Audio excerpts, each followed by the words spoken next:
Guys കാരണം ticket ഇല്ല. എമ്പുരാൻ്റെ first show കാണാനുള്ള ടിക്കറ്റ് ഇല്ല. അതിനുശേഷമുള്ള ഉച്ചയ്ക്ക് ശേഷമുള്ള ഏതൊക്കെയോ ഒന്ന് രണ്ട് തിയേറ്റേഴ്സിലുണ്ട് എന്നല്ലാതെ ബാക്കിയെല്ലാം ഫിൽഡാണ്. എനിക്ക് തോന്നുന്നു ഈ ഒരു ഇടയ്ക്ക് ഞാൻ ഇങ്ങനെ ഒരു റെസ്പോൺസ് ഒരു മൂവിയിൽ നിന്നും കണ്ടിട്ടില്ല. വല്ലാത്തൊരു എക്സ്പീരിയൻസ് ആണ്. രാവിലെ തൊട്ടേ ടിക്കറ്റ് നോക്കിക്കൊണ്ടിരിക്കുന്നു, ടിക്കറ്റ് ഇല്ല. ഒരെണ്ണം ബുക്ക് ചെയ്യാൻ വേണ്ടി പോയ സമയത്താണ് അത് ലാസ്റ്റ് മിനിറ്റിൽ ഹാങ് ആയിട്ട് അത് പോയത്. എനിക്ക് തോന്നുന്നു ടിക്കറ്റ് തീർന്നു കാണും അവിടെ. പിന്നീട് നോക്കുമ്പോഴത്തേക്കും ടിക്കറ്റ് ഇല്ലെന്ന് അവിടെ. അപ്പം കൊല്ലം സൈഡിൽ ടിക്കറ്റ് ഏകദേശം ഫില്ലായി എന്ന് പറയാൻ കഴിയും. ഇനിയുള്ളത് പുനലൂർ ഏതോ ഭാഗത്ത് ഒന്നും ടിക്കറ്റ് ഉണ്ട്. പക്ഷേ എനിക്ക് ഇവിടുന്ന് ഒരുപാട് ദൂരെ പോകണം. അത്രയും ദൂരം ടിക്കറ്റ് ഇല്ലാന്നുണ്ടെങ്കിൽ അതെടുക്കാനുള്ള പ്ലാനാണ് സത്യം പറഞ്ഞാൽ ഇപ്പം ഞാൻ തീരുമാനിക്കുന്നത്. സോ അവസ്ഥ എന്ന് പറയുന്നത് അതാണ്. ഫസ്റ്റ് ഷോ എന്തായാലും കാണണം എന്ന് ആഗ്രഹമുണ്ട്. നോക്കാം, ഭാഗ്യമുണ്ടെങ്കിൽ ചെയ്യണമെന്ന് ആഗ്രഹമുണ്ട്. പക്ഷേ അതിൻ്റെ ടീസറും ട്രെയിലറൊക്കെ ഇറങ്ങിയ സമയത്ത് നമുക്കറിയാം ഒരുപാട് പേര് അതിനെപ്പറ്റി നല്ല രീതിയിലുള്ള പോസ്റ്റ്മോർട്ടം കാര്യങ്ങളൊക്കെ ചെയ്ത് അതിൻ്റെ അനാലിസിസും കാര്യങ്ങളും കൊടുത്തിട്ടുണ്ട്. പക്ഷേ രണ്ടുമൂന്ന് കാര്യങ്ങൾ നമ്മൾ ചേർത്ത് വെച്ച് വായിച്ചു കഴിഞ്ഞാൽ സ്റ്റീഫൻ കഴിഞ്ഞ ലൂസിഫറിൽ അച്ഛൻ്റെ അടുത്ത് പറഞ്ഞ് ഫാദറിൻ്റെ അടുത്ത് പറഞ്ഞിട്ട് പോകുന്നൊരു കാര്യമുണ്ട്. ഇനി തിരിച്ചില്ല, ഒരു റിട്ടേൺ ഇല്ല എന്ന രീതിയിലാണ് പറഞ്ഞിട്ട് പോകുന്നത്. സോ അവിടെ നിന്ന് നമുക്ക് തന്നെ അറിയാം ഇവിടെ ഒരു വലിയൊരു സ്റ്റേജിലേക്ക് വൈറ്റ് ആൻഡ് വൈറ്റ് വിട്ട് പിന്നെയും കയറി പോകുന്നൊരു സ്റ്റീഫൻ ഇവിടെ കാണാൻ കഴിയുന്നുണ്ട്. സോ അത് എന്താണ് സംഭവം എന്നുള്ള കാര്യം വ്യക്തമല്ല.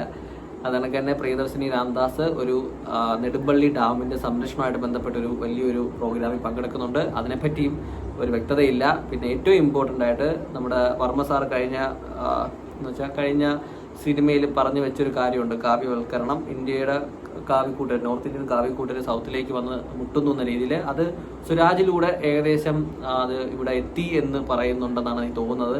ഒരു പക്ഷേ അവരുടെ ഏതെങ്കിലും ഒരു തന്ത്രം മേ ബി, കാരണം ഞാൻ ഇപ്പം കണ്ട സ്ഥിതിക്ക് എനിക്ക് തോന്നുന്നു മുരളി ഗോപിയാണ് എഴുതുന്നത്. അപ്പം സമകാലികമായിട്ടുള്ള കുറച്ച് കാര്യങ്ങളെ ഒരു ആവിഷ്കരിക്കാൻ മുരളി ഗോപി എന്നും ശ്രമിച്ചിട്ടുണ്ട്. ഇപ്പം ലെഫ്റ്റ് ഒക്കെ കണ്ടവർക്ക് മനസ്സിലാവും. അത്തരത്തിൽ വരികയാണെങ്കിൽ മുല്ലപ്പെരിയാർ പ്രശ്നം, കാവ്യവൽക്കരണം, നോർത്ത് ഇന്ത്യൻ്റെ ഒരു സപ്പോർട്ട്, അപ്പോൾ എല്ലാം കൂടെ ചേർത്ത് വായിച്ചു കഴിഞ്ഞാൽ അത് പൊട്ടാനുള്ള ചാൻസോ അങ്ങനെ എന്തെങ്കിലും ആയിട്ടായിരിക്കാം.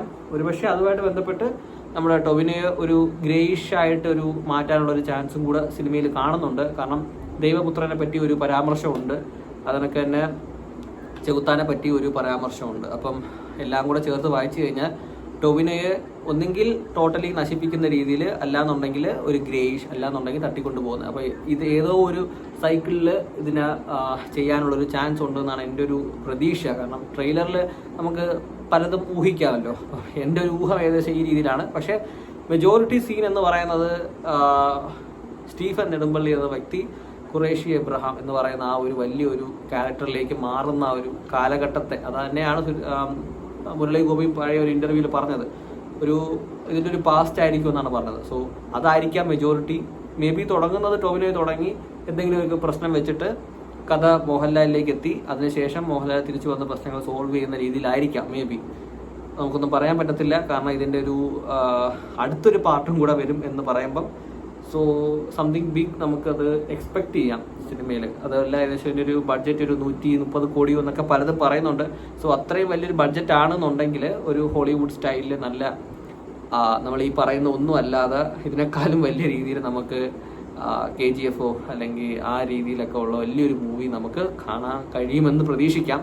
സോ ലിറ്ററലി എല്ലാവരും വെയിറ്റിംഗ് ആണ്. 21 ആയിട്ടേ ഉള്ളൂ, മാർച്ച് 27-ാം തീയതിക്കുള്ള ഒരു മൂവിക്ക് വേണ്ടി ഇത്രയും വെയിറ്റ് ചെയ്ത ഒരു മൊമെന്റ് എൻ്റെ ലൈഫിൽ ഉണ്ടായിട്ടുണ്ടോ എന്ന് കഴിഞ്ഞാൽ ഇല്ല, സത്യമായിട്ടും ഇല്ല.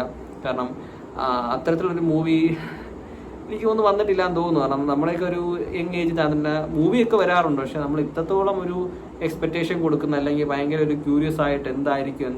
കാരണം അത്ര ബ്രില്യൻ്റ് ആയിരുന്നു ട്രെയിലർ എന്ന് പറയുന്നത്. ഇപ്പോൾ ഞാൻ പറയുന്ന കാര്യങ്ങൾ തന്നെ ഇതിൻ്റെ ഒരു 100 ഇരട്ടി. ഓരോരോ ഷോട്ട് നമ്മൾ ജസ്റ്റ് ഒന്ന് പോസ് ചെയ്ത് നോക്കി കഴിഞ്ഞാൽ 100,000 കാര്യങ്ങൾ നമുക്ക് അതിനകത്ത് കിട്ടും.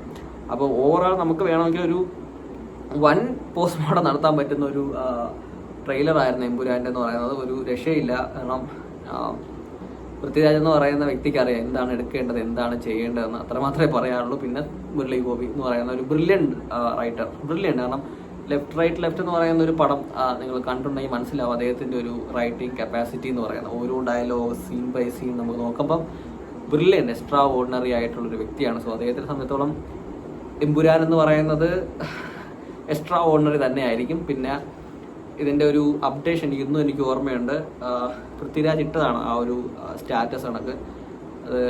അതിൻ്റെ ഒരു മലയാളം വെർഷൻ ഇങ്ങനെയാണ്.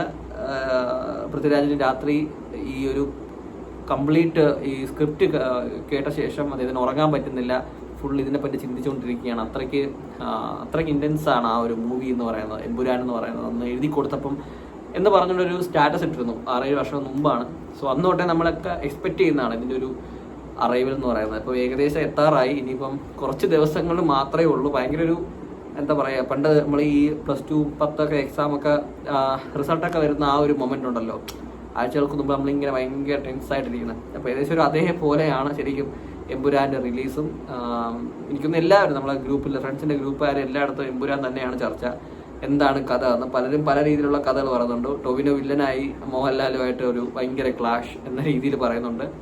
അപ്പോൾ എന്ത് തന്നെ ആയാലും സിനിമ സംഭവിക്കട്ടെ, സിനിമയിലൂടെ ഏറ്റവും നല്ല കളക്ഷൻ എത്തട്ടെ, ഏറ്റവും നല്ല രീതിയിൽ മലയാള സിനിമ ലോകത്തിൻ്റെ സിനിമയിലേക്ക് എത്തട്ടെ എന്ന് പ്രതീക്ഷിക്കാം.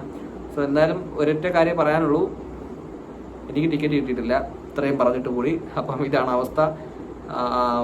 ഫസ്റ്റ് ഡേ ഫസ്റ്റ് ഷോ എന്ന് പറയുന്നത് ഞാനിത് ട്രെയിലർ വന്നപ്പോൾ തന്നെ ആഗ്രഹിച്ചൊരു കാര്യമാണ്. ഇപ്പോഴും ജസ്റ്റ് നോക്കിയതേ ഉള്ളൂ, ടിക്കറ്റ് ഇല്ല.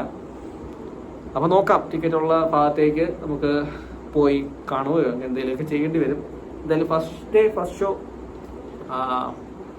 മിസ് ചെയ്യാതിരിക്കുന്നതായിരിക്കും നല്ലത്. കാരണം അത്രയ്ക്ക് നല്ല ട്രെയിലറാണ്. എനിക്ക് ഒരു കാരണവശാലും എനിക്കൊന്ന് നമ്മൾ മുടക്കിയ ക്യാഷ് നഷ്ടപ്പെടത്തില്ല 100% നമുക്ക് ഗ്യാരണ്ടി പറയാൻ പറ്റും. കാരണം പൃഥ്വിരാജാണ് അതിൻ്റെ ഒരു സംവിധാനം. അറ്റ്ലീസ്റ്റ് നമുക്കൊരു ക്വാളിറ്റി ഫ്രെയിംസ് ഒക്കെ കാണാൻ പറ്റും. നമുക്ക് ബ്രോഡ് അടിയിൽ നമുക്ക് എല്ലാവർക്കും അറിയാം, പ്രത്യേകിച്ച് കൂടുതലൊന്നും പറയേണ്ട ആവശ്യമില്ല.